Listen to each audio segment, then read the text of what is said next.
Côte d'Ivoire, des dizaines de milliers de personnes ont assisté samedi à un grand meeting du parti au pouvoir à Yamoussoukro. Le président Ouattara a une nouvelle fois entretenu le doute sur sa candidature.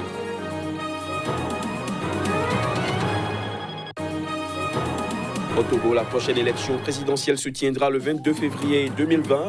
L'annonce a été faite à travers un décret pris cette semaine par le gouvernement. Faure Gnassingbé devrait être candidat à un 4e mandat. Et puis l'équipe de Hell's Gate a participé à Monrovia à l'avant-première du premier film libérien sur Ebola, une fiction qui raconte l'histoire d'un couple de Libériens dont le projet de mariage a été bouleversé par l'épidémie en 2013. Voilà pour les titres, nous sommes le dimanche 8 décembre de l'an 2019. Bienvenue à tous. En Côte d'Ivoire, plusieurs dizaines de milliers de personnes ont assisté samedi à un grand meeting du parti au pouvoir à Yamoussoukro, un rassemblement au cours duquel le président Alassane Ouattara a une nouvelle fois entretenu le doute sur sa candidature pour la présidentielle en 2020. Voici les images.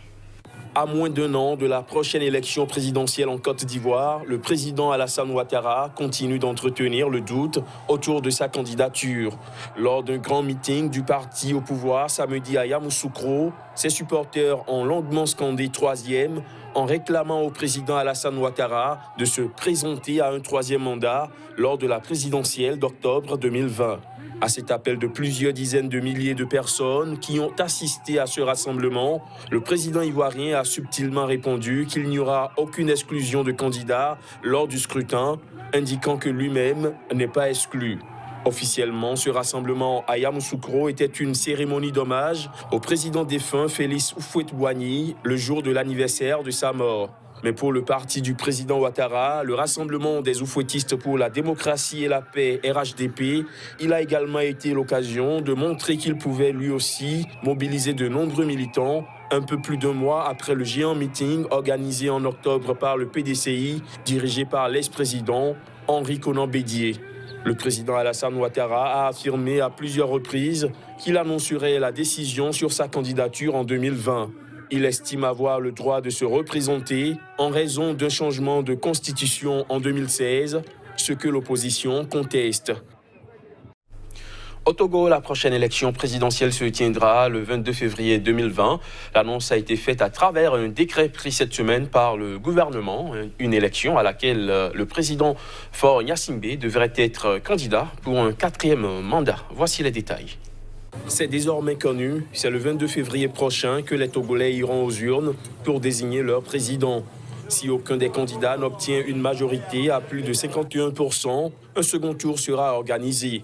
Ce serait la première fois que le pays organise un second tour de présidentielle après une réforme constitutionnelle qui a pris en compte quelques revendications de l'opposition togolaise. C'est aussi la première fois que la diaspora togolaise votera suite à une loi votée le 5 novembre dernier. Plusieurs partis d'opposition et de responsables de la société civile, dont les évêques du Togo, ont demandé le 13 novembre dernier la suspension du processus électoral et l'ouverture d'un dialogue avec le pouvoir pour permettre la recomposition de la Cour constitutionnelle, l'établissement d'un fichier électoral fiable et le réaménagement de la commission électorale.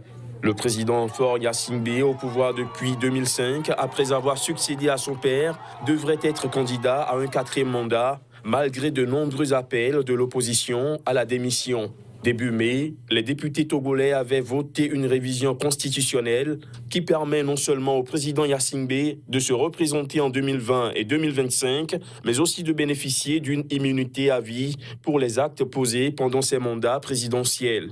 Ces dernières semaines, plusieurs associations proches de l'Union pour la République, le parti au pouvoir, ainsi que certains cadres de ce parti, ont ouvertement invité le président Faure Gnassingbé à briguer un 4e mandat.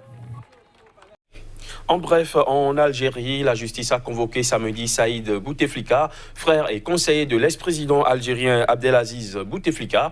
Appelé à la barre, Saïd Bouteflika a décliné son identité, mais il n'a pas voulu ensuite répondre aux questions du juge, puis du procureur. Il devrait être entendu sur les accusations de financement illégal de la dernière campagne électorale de son frère, qui a démissionné le 2 avril dernier sous la pression populaire. Après son refus, il a été ramené à la prison militaire de Blida Florida, où il purge une peine de 15 ans pour complot contre l'autorité de l'État. Notons qu'il avait déjà refusé de comparaître lors de son procès fin septembre dernier. En Guinée, les opposants à un troisième mandat du président Alpha Condé ont enterré 8 des leurs récemment tués dans des manifestations à Conakry. Mais ils ne sont pas prêts de baisser les bras. Ils promettent en effet de poursuivre leur manifestation jusqu'au bout. Des précisions à travers ces images. Recouverts du drapeau national guinéen, les cercueils des 8 jeunes étaient entourés d'une petite foule recueillie. Ils étaient tous des militants du Front national de défense de la Constitution qui mène la contestation contre l'ambition prêtée à Alpha Condé de modifier la loi fondamentale afin de briguer un troisième mandat l'an prochain. Le plus jeune des victimes avait 15 ans, le plus âgé 32 ans et les autres une vingtaine d'années. Il faudrait que ça change pour tous ces jeunes qui sont tués, innocents. Par exemple, Abdelaziz, un jeune innocent qui n'a même pas 20 ans. Vous imaginez ce que ça fait. Mais depuis quand ça a commencé, il faudrait que ça cesse.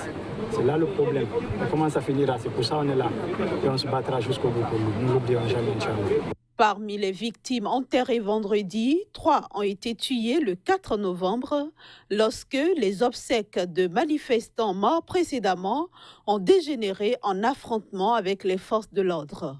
Les 5 autres sont tombés sous les balles de la police 10 jours plus tard lorsque les participants à une manifestation de masse ont tenté de dévier de l'itinéraire fixé par les autorités.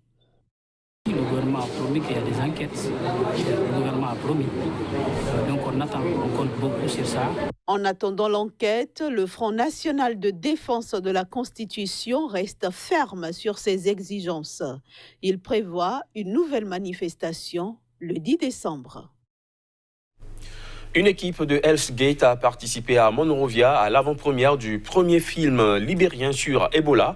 Le long métrage de fiction raconte l'histoire d'un couple de Libériens dont le projet de mariage a été bouleversé par l'éruption de l'épidémie fin 2013 en Afrique de l'Ouest.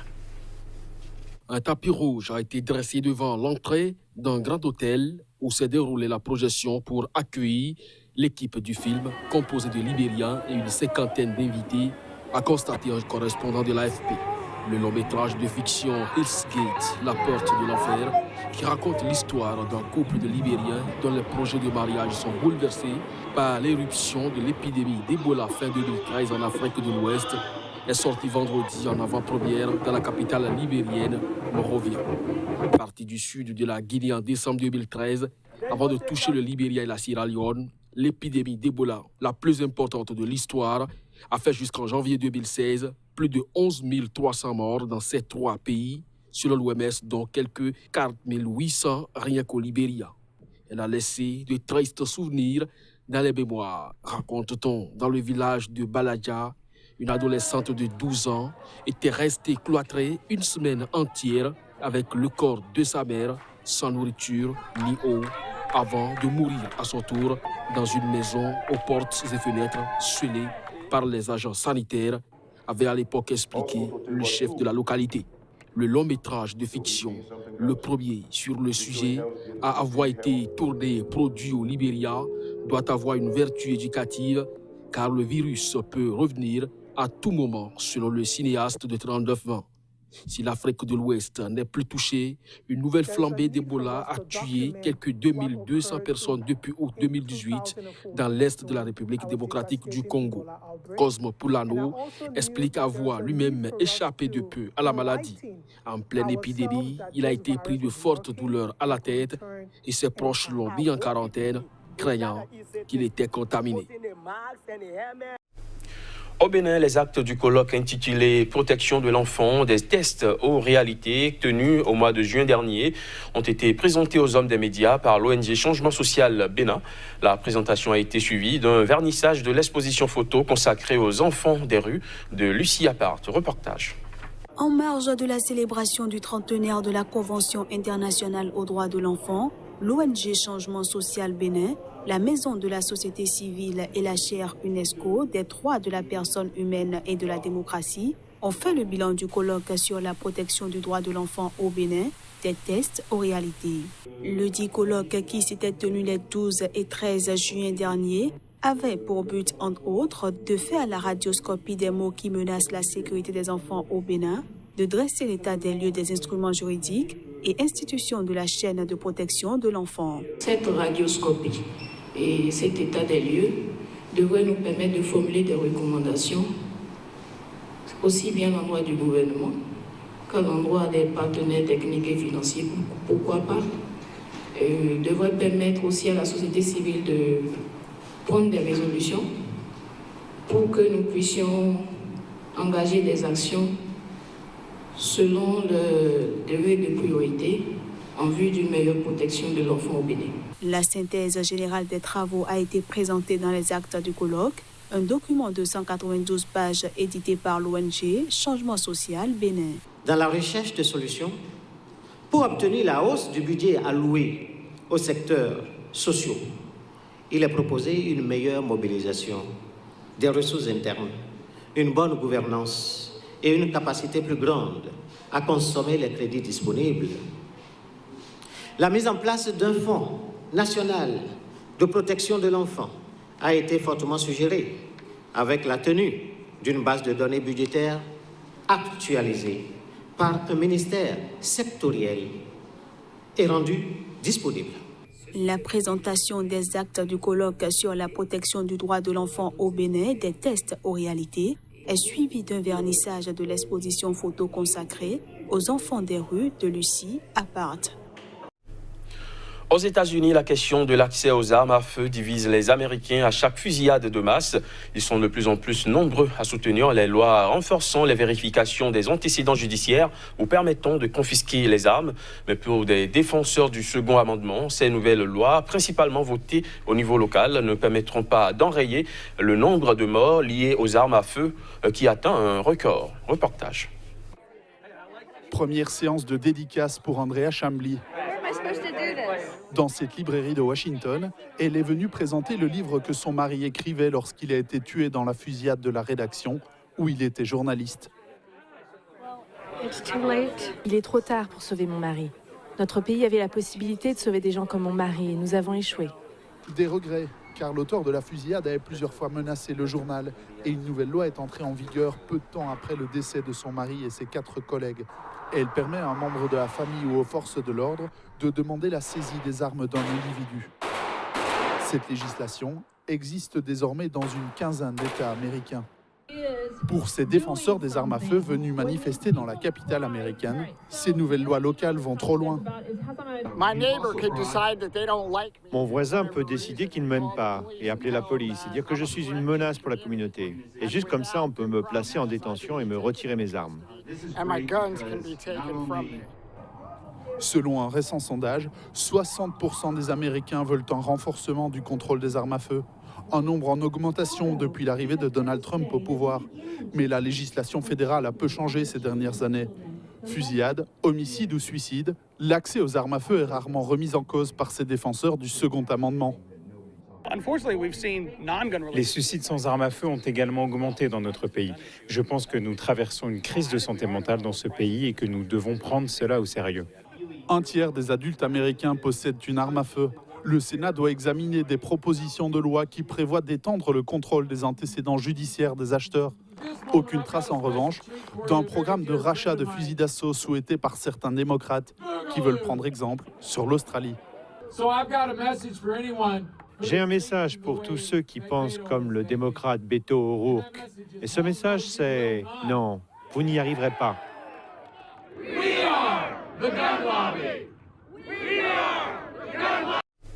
Fin de ce JT, merci de l'avoir suivi.